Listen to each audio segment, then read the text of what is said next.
मतदाता सूची पुनरीक्षण को लेकर बैठक का मुख्य निर्वाचन पदाधिकारी ने की समीक्षा बैठक। गहन पुनरीक्षण कार्यक्रम को लेकर हुई चर्चा।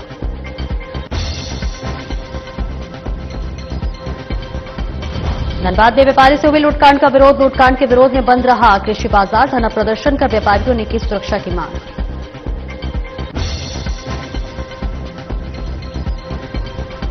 चतरा में क्षत्रिय समाज को एकजुट करने का आह्वान। 22 फरवरी को रांची में होगा राज्य स्तरीय सम्मेलन। राज्य स्तरीय सम्मेलन को लेकर तैयारी तेज। बोकारो में शॉर्ट सर्किट से लगी आग। आग में 1 लाख की संपत्ति जलकर राख। बाल बाल टला बड़ा हादसा।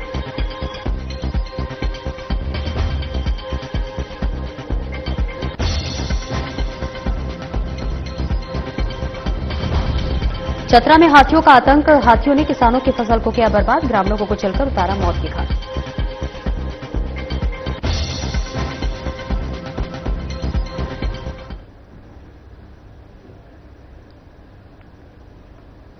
नमस्कार, स्वागत है आपका। मैं हूं आपके साथ। सूची से अधिकतम मैपिंग सुनिश्चित की जाए कि रवि कुमार ने कहा कि जितने अधिक मतदाताओं की पेरेंटल मैपिंग होगी उतना ही इन्यूमरेशन फॉर्म भरना आसान होगा। उन्होंने चेतावनी दी है कि निर्वाचन कार्यों में लापरवाही बर्दाश्त नहीं की जाएगी और आनाकानी करने वाले बीएलओ के खिलाफ कार्रवाई की जाएगी। बैठक में संयुक्त मुख्य निर्वाचन पदाधिकारी सुबोध कुमार, नोडल पदाधिकारी देवदास दत्त, उप निर्वाचन पदाधिकारी धीरज ठाकुर सहित अन्य अधिकारी उपस्थित थे।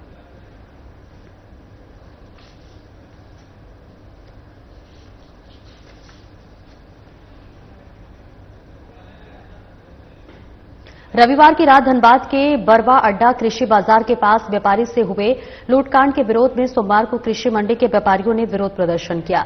सभी व्यापारियों ने अपना व्यापार ठप रखा और पुलिस प्रशासन से सुरक्षा की मांग की। दरअसल रविवार की रात बाइक सवार लुटेरों ने एक व्यापारी को अपना शिकार बनाया और लूट की घटना को अंजाम देकर फरार हो गए। लूटपाट के दौरान व्यापारी पर अपराधियों ने हमला भी किया, जिसमें वो घायल हो गए। घटना के विरोध में सोमवार को कृषि मंडी में कारोबार ठप करते हुए व्यापारियों ने धरना दिया। विरोध प्रदर्शन में सांसद और विधायक भी पहुंचे। प्रदर्शन के दौरान लोगों ने लुटेरों को जल्द गिरफ्तार नहीं। और वैसे जगह पे जो वहाँ दिन रात सैकड़ों की संख्या में लोग आते हैं, घना आबादी में, और कहीं ना कहीं ये दर्शाता है कि आपका विधि व्यवस्था बिल्कुल खराब है और अपराधियों का इतना मन बढ़ गया है कि खुलेआम आता है, गोली चलाता है और व्यापारी को धमकाता है। तो ऐसे भ्रष्ट सरकार को भी हम लोग चेतावनी के रूप में देते हैं कि अगर विधि व्यवस्था ठीक नहीं रहता तो हम लोग आज आंदोलन पे जिस तरह से बैठे हैं ये चुप हम लोग नहीं रहेंगे, क्योंकि हम व्यापारी भाई के साथ पहले भी खड़े थे और आज भी खड़े और आगे भी खड़े रहेंगे। मेरा पहला विधानसभा में पहला आवाज अपराध के प्रति ही था और आगे भी रहेगा। और अभी हम लोग एसएसपी और डीसी साहब से भी मिलेंगे। इस पैसे पे जो मांग है, इस मांग को हम लोग करेंगे, क्योंकि यहाँ विधि व्यवस्था ठीक होना चाहिए। क्योंकि यहाँ पूरे घना आबादी है, भारी संख्या में व्यापारी व्यापार करते हैं, यहाँ निश्चित तौर से सुरक्षा होनी चाहिए। व्यापारी छोट हीरा का हो या खीरा का हो, चाहे जमीन का हो, किसी का हो, उसको धमकी नहीं मिलना चाहिए। यहाँ पे आधे गुंडे लोग तो जो व्यापारी लोग उनसे पार्टनर जबरन बनवाता है, नहीं तो उस पर गोली चला देता है, केस झूठा मुकदमा करवा देता है, जेल भिजवाया जाता है। ये स्थिति आज धनबाद में बना हुआ है। इसलिए मैं कह के जा रहा हूं कि अति शीघ्र 48 घंटा का समय दिया, 48 घंटा के अंदर इस पर गिरफ्तारी होनी चाहिए। हमारे जितने व्यापारी संघ के हमारे अध्यक्ष हैं बड़े भाई चेतन गोयलका जी और इनके नेतृत्व में जितने कमेटी के लोग हैं, सारे लोगों के द्वारा एक लगातार मांग उठता रहा था कि यहाँ से थाना लेके यहाँ ओपी एक स्थापित किया जाए।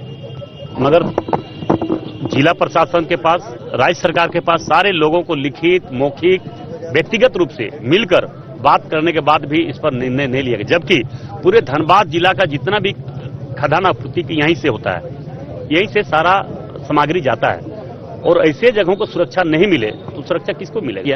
कल का घटना हम घोर निंदा करते हुए जिला प्रशासन को हम कहना चाहेंगे कि जो 48 घंटा का समय दिया है। और क्षत्रिय गौरव एकता मंच के बैनर तले जिला परिषद परिसर स्थित किसान भवन में क्षत्रिय समाज की एक महत्वपूर्ण बैठक का आयोजन किया गया। बैठक की अध्यक्षता जिला संयोजक अरुण सिंह ने की। बैठक में जिले के विभिन्न प्रखंडों से समाज के दर्जनों लोग शामिल हुए। बैठक का उद्देश्य समाज में एकता, जागरूकता और संगठन की भावना को सशक्त बनाना था। बैठक में वक्ताओं ने कहा कि क्षत्रिय समाज का इतिहास सदैव गौरवशाली रहा है। हमारे पूर्वजों ने देश की रक्षा, स्वाभिमान और धर्म की रक्षा के लिए अपने प्राणों की आहुति दी है। महाराणा प्रताप, राणा सांगा, रानी लक्ष्मीबाई और पद्मावती जैसे अमर शहीद वीरों की परंपरा हमारे समाज की प्रेरणा रही है। तो वही वक्ताओं ने कहा कि आज की पीढ़ी की गणना बल्कि अपने गौरवशाली अतीत को नई पीढ़ी तक पहुंचाना है।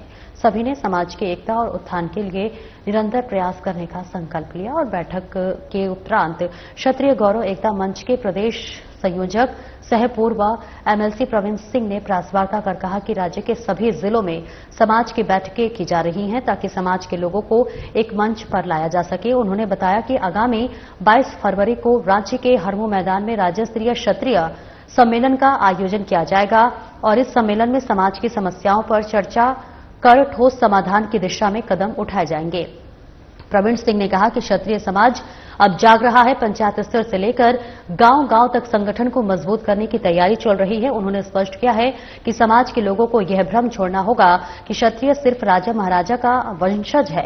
उन्होंने कहा हमारे 90% लोग किसान हैं और आज भी गरीबी रेखा से नीचे जीवन यापन कर रहे हैं। उन्होंने कहा कि बिहार की तर्ज पर झारखंड में स्वर्ण आयोग के गठन की मांग की ताकि समाज की सामाजिक, आर्थिक, राजनीतिक और शैक्षणिक समस्याओं का समाधान हो सके। जिलों में एक बैठक चल रही है जिसको हम लोगों ने क्षत्रिय गौरव एकता का नाम दिया है और इसका मकसद है कि क्षत्रिय समाज एक मंच पे एक जगह इकट्ठा होकर अपने समस्याओं के विषय में विचार विमर्श कर सके। और इसके लिए 22 फरवरी हम लोगों ने निर्धारित किया है, जो रांची के हरमू मैदान में हम लोग 25-30 हजार संख्या में इकट्ठे होंगे और क्षत्रियों का जो बेसिक समस्या है, हमारी समस्या है, उसके विषय में हम लोग वहां पर बातचीत करेंगे और उसके निदान के हम लोग प्रयास करेंगे। अमूमन कहा जाता है कि क्षत्रिय मेढक की तरह होते हैं, एक तराजू में तौलाए नहीं जाते हैं, लेकिन अब क्षत्रिय समाज जाग रहा है, सजग हो रहा है और एक समझ में आ गया है कि हम एक जगह इकट्ठे होंगे तभी हमारी बात सुनी जाएगी। धनबाद के SSLNT के बाहर सोमवार को छात्राओं ने जमकर विरोध प्रदर्शन किया।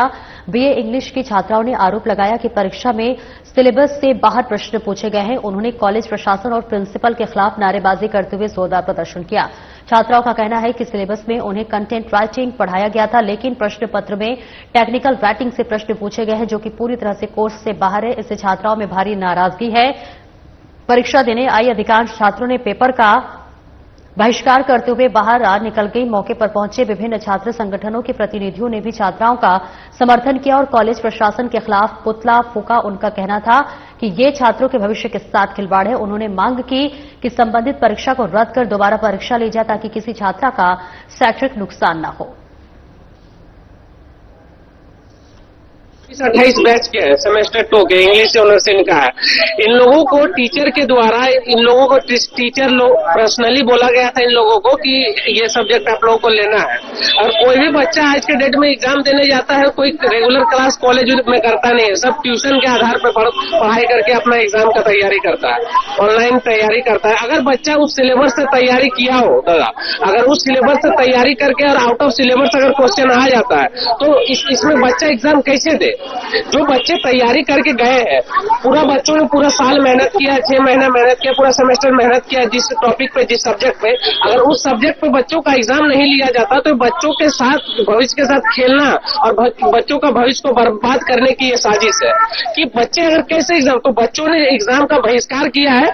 198 बच्चों ने एग्जाम का बहिष्कार किया है। तो बच्चे, अब हम लोग यही चाहते हैं कि बच्चों का दोबारा रिकंडक्ट एग्जाम कराया जाए, नहीं तो हम लोग यूनिवर्सिटी का गेट बंद करने का काम करेंगे। VC का दरवाजा और VC पूरा यूनिवर्सिटी बंद रहेगा। अगर इन बच्चों का अगर बात सुना नहीं गया, बच्चों का अगर भविष्य के साथ जरा सा भी खिलवाड़ हुआ तो पूरा छात्र संघ, एक कम्युनिटी और एक पार्टी नहीं, पूरा छात्र संघ बच्चों के साथ खड़ा है और बच्चों के हित के लिए काम करेगा। बच्चों के भविष्य पर आंच नहीं आने देंगे हम लोग। और बच्चों को यहाँ से धमकी दिया जा रहा है बच्चों को कि आप लोगों को जबरदस्ती हम लोग फेल कर दिया जाएगा, आप लोग का इंटरनल एग्जाम नहीं लेंगे, एक्सटर्नल। मतलब यहाँ का प्रिंसिपल का मंशा सोचिए, हम लोगों के सामने बच्चों को धमकाया जा रहा है कि हम तुमको देखते हैं क्या करती है तुम। मैम हम लोग साथ मिसबिहेव की है, यहाँ तक हमको धमकी दी है वो कि तुम्हारा नाम क्या है बताओ, हम फेल करवाते तुमको। वहाँ पे धमकी दी है। आपके उनके द्वारा ऐसा क्यों किया गया? हमें पढ़ाया गया कंटेंट राइटिंग एग्जाम है टेक्निकल, हमने बस नॉर्मली मैम से पूछा कि मैम ऐसा क्यों हुआ, तो मैम कुछ बात तो हम लोग को कर नहीं रही, ब्लॉक तो कर रही है। अभी हम लोगों ने एप्लीकेशन लिखा है, उसे भी एक्सेप्ट नहीं कर रही है। झारखंड आंदोलनकारी विस्थापित मोर्चा ने आज अपनी वर्ष पुरानी लंबित मांग के समर्थन में एक दिवसीय धरना देकर अपनी मांगें बुलंद की है। इस बीच इन विस्थापितों का मानना है कि बोकारो इस्पात 34,000 एकड़ जमीन की जगह 44,000 एकड़ पर कब्जा जमाया हुआ है।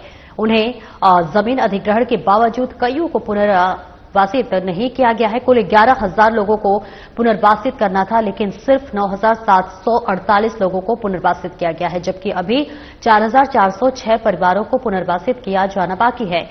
70 वर्ष बीत जाने के बावजूद उन्हें बसाया नहीं जा सका और ऐसा आरोप विस्थापितों ने इस्पात प्रबंधन पर लगाया है।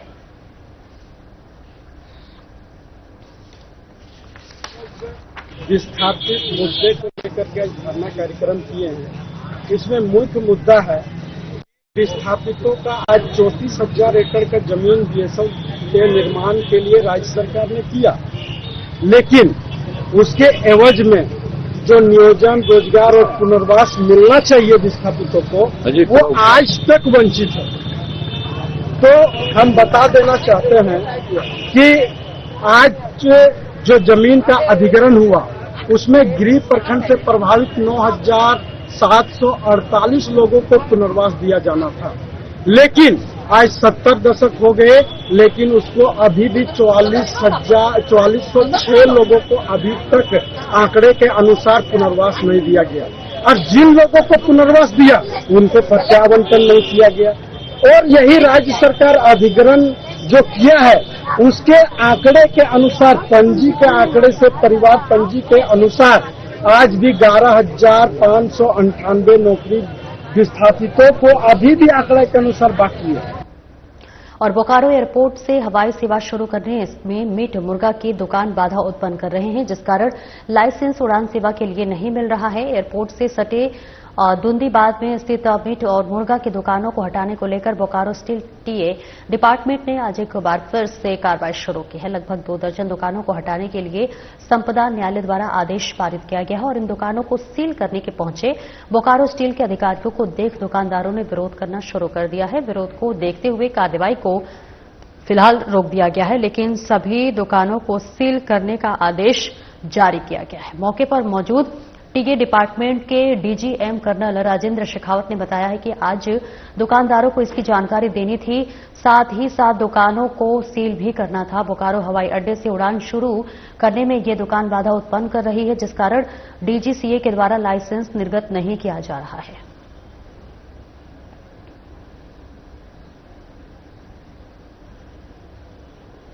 बिहार में 11 नवंबर को आखिरी विधानसभा चुनाव है। चुनाव को लेकर कोडरमा में भी पुलिस प्रशासन हाई अलर्ट पर है।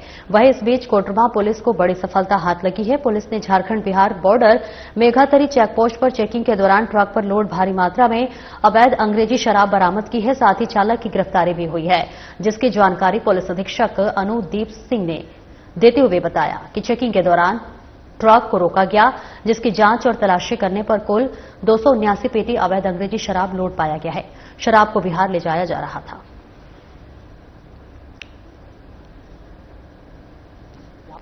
आगामी विधानसभा जो चुनाव है उसके तहत भी जो माननीय कमीशन है उसके भी इंस्ट्रक्शंस जो है उनका अनुपालन किया जा रहा है।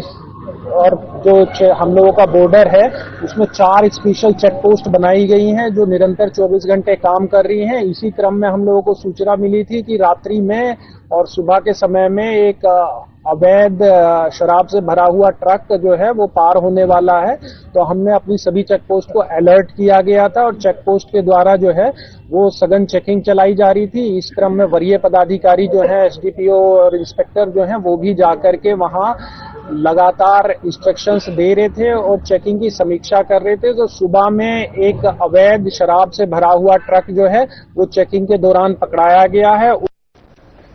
बोकारो के चंद्रपुरा प्रखंड अंतर्गत सिजुआ पंचायत के बोकारो झरिया नॉर्थ दामोदा में कैलाश भुइया का घर, पलंग, फ्रिज और घर की जरूरत की सभी सामानें जलकर राख हो गई। बता दें कि ये आग बिजली के शॉर्ट सर्किट होने के कारण अचानक घर में आग लग गई, जिसे आग पर काबू पाने के प्रयास में विनोद भुइया का हाथ भी जल गया।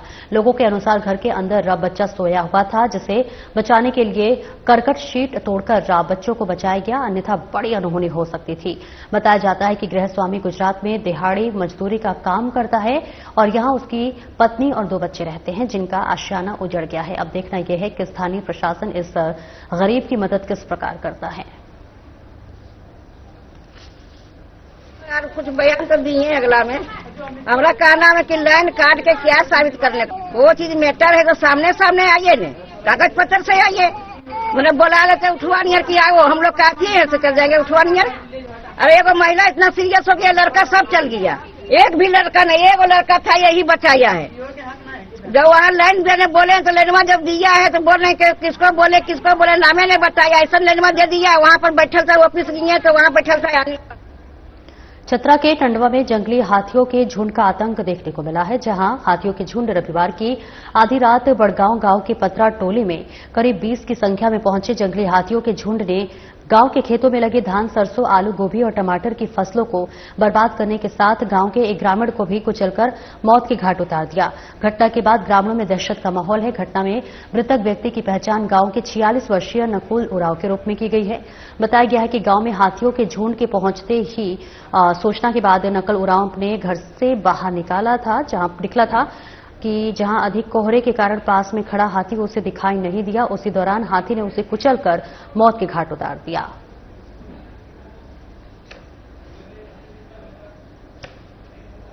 यहाँ हम लोग को कोई पता नहीं था, लेकिन यहाँ अति हुआ है कि कल स्पष्ट हम लोग को पता चला है कि मारपीट हुआ है।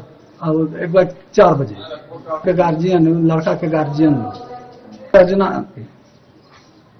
आज अति जोरी में, लेकिन रहते हैं उन लोग सजना में।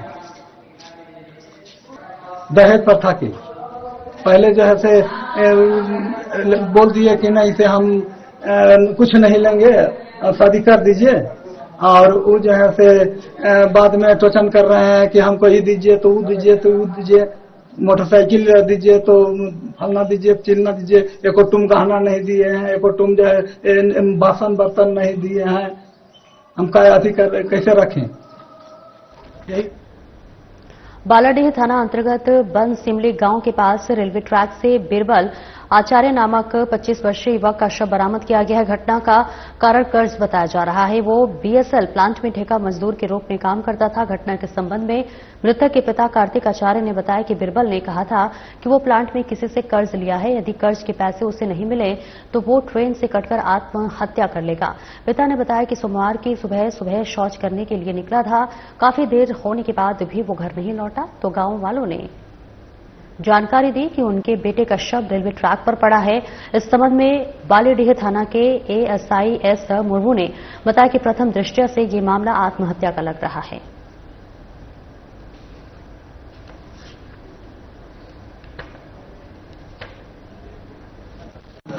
तो जो खाना वाना बनाते हैं डिप्टी जाएगा भाई, खाना वाना बनाते थे। हम गए थे गड़गा डैम से आए तो इसका माता जी बोला अभी तो बिरबल तो घर नहीं लौटा है, देखो ना कहाँ गया। तो हम आए यहाँ हल्ला किए, हल्ला करते तो कुछ नहीं मिला। तो देखे यहाँ पर थोड़ा हल्ला गुल्ला हो रहा था, तो जाके देखे तो मेरा ही लड़का है। बच्चा मेरा प्लांट में काम कर रहा था और प्लांट में सर उसका कुछ उधारी था।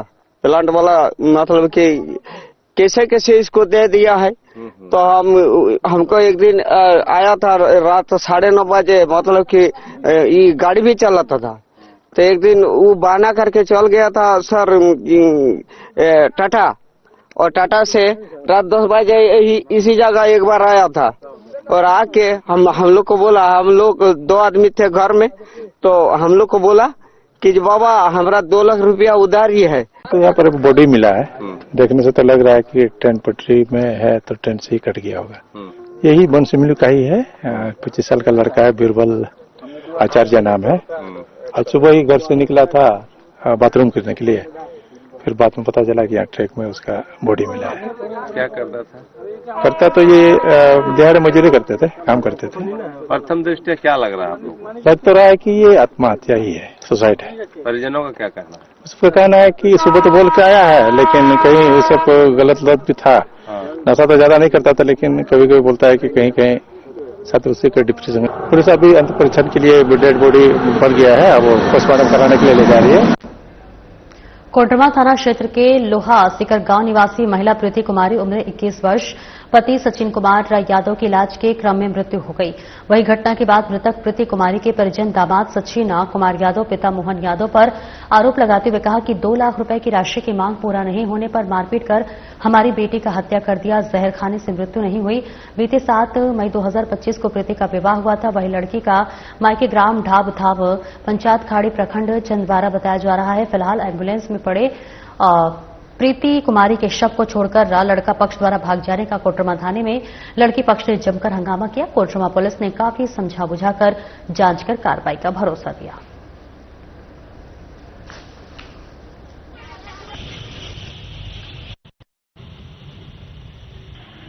कोडरमा से जहां मृतक के परिजनों ने हंगामा किया है, परिजनों ने हत्या की आशंका जताई है। मामले की जांच में हालांकि पुलिस जुटी हुई है, लेकिन इस पूरे मामले में अब आपको बता दें कि कोडरमा थाना क्षेत्र के लोहासी का गांव निवासी महिला प्रीति कुमारी उम्र 21 वर्ष पति सचिन कुमार यादव के इलाज के क्रम में मृत्यु हो गई है। और वही घटना के बाद मृतक प्रीति कुमारी के परिजन दामाद सचिन कुमार यादव पिता मोहन यादव पर आरोप लगाया है और कहा है कि 2 लाख रुपए राशि की मांग पूरा नहीं होने पर मारपीट कर हमारी बेटी का हत्या कर दिया।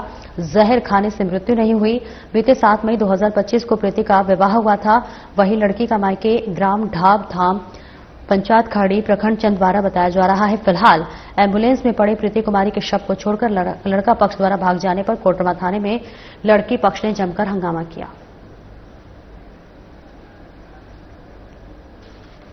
घरे से मार के खाली बच्ची में मतलब कोई बच्ची में आवाज तो देवे नहीं किया। नहीं हमारा बेटी देखा है, आज हमारा बेटी आवाज। क्या नाम था बच्ची का? प्रीति कुमार। और वो लड़का का क्या नाम था? सचिन। ये लड़की घर कहाँ हुआ? और लड़का का? आप उनकी माँ है? लड़की क्या नाम है? लड़की की माँ ना? इनको न्याय चाहिए। क्या हो रहा है? शव को लेके आए हैं रांची से यहाँ कोडरमा थाना में। अब आप लोग क्या चाह रहे हैं? बताइए लड़का जैसे हम लड़की को हमारा दिए से हम लड़की को बिना गरीब दे दो, जैसे हम घर से बुलाना था हमारे बेटी। तो क्या कुछ विवाद हुआ था आपकी बेटी और दामाद के बीच में? क्या मामला? बेटी विवाद हुआ यही कि मतलब 2 महीना तक बेटी हमारा बढ़िया रहा और 2 महीना बाद बेटी बोले हम बेटी के दिए हैं 7.5 लाख तिलक और उनको 5 लाख के दान दे बेटी दिए। और उसके बाद बेटी बोले लगे कि उनके मम्मी विनोद नाम होता सब दबाव दे वो थी तो 2 लाख रुपया हमारा यार मांग रहा है। मतलब ससुर रुपया बोल रहा हूँ बोल रहा है। अच्छा 2 लाख का मांग कर रहा था। 2 लाख नहीं हम रुपया और ऊपरी चाहिए। और चाहिए? हाँ। अच्छा। वही चलते हमारा मारपीट पहले। मतलब आपका पहले से? हाँ बहुत अच्छी थी। घर परिवार मतलब बहुत अच्छी रहती थी, किसी को कुछ बोलती भी नहीं थी। लेकिन अब 6 महीना में उसको अचानक मतलब कितना गलती की होगी उस ससुराल में। आखिर ससुराल में अगर गलती ही की होगी तो उसको मतलब मायके पहुंचाना चाहिए। तो उसकी मृत्यु का क्या कारण हो सकता है? हाँ तो मतलब मृत्यु का यही कारण है, जैसे वहाँ पे मतलब वो सब बोल दिया जहर खा गई है। सरिया थाना क्षेत्र के परसिया में सड़क दुर्घटना में एक व्यक्ति की मौत हो गई। आपको बता दें कि जानकारी के अनुसार बगड़ो परसिया निवासी गणेश कुमार सिन्हा लगभग 32 वर्षीय पिता महादेव सिन्हा अपने घर से सरिया के डीएवी पब्लिक स्कूल पढ़ाने के लिए जा रहे थे। इसी क्रम में परसिया में ही एक औदे बालू ट्रैक्टर की चपेट में आने से उनकी घटनास्थल पर ही मौत हो गई। वही घटना के बाद सरिया प्रशासन घटनास्थल पर पहुंची और ट्रैक्टर को जब्त करके शव को पोस्टमार्टम के लिए भेज दिया है। वही घटना के बाद परिवार वालों का रो रो कर बुरा हाल हो गया है।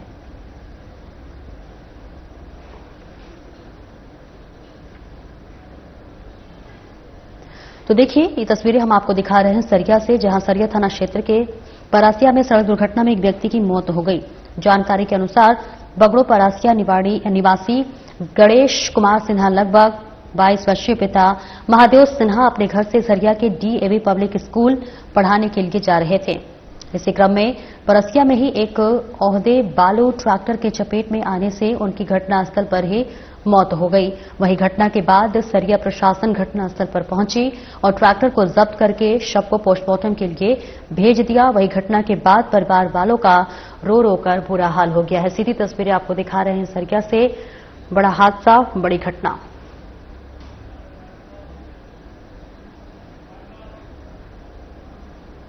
फिलहाल इस बुलेटिन में इतना ही। नमस्कार।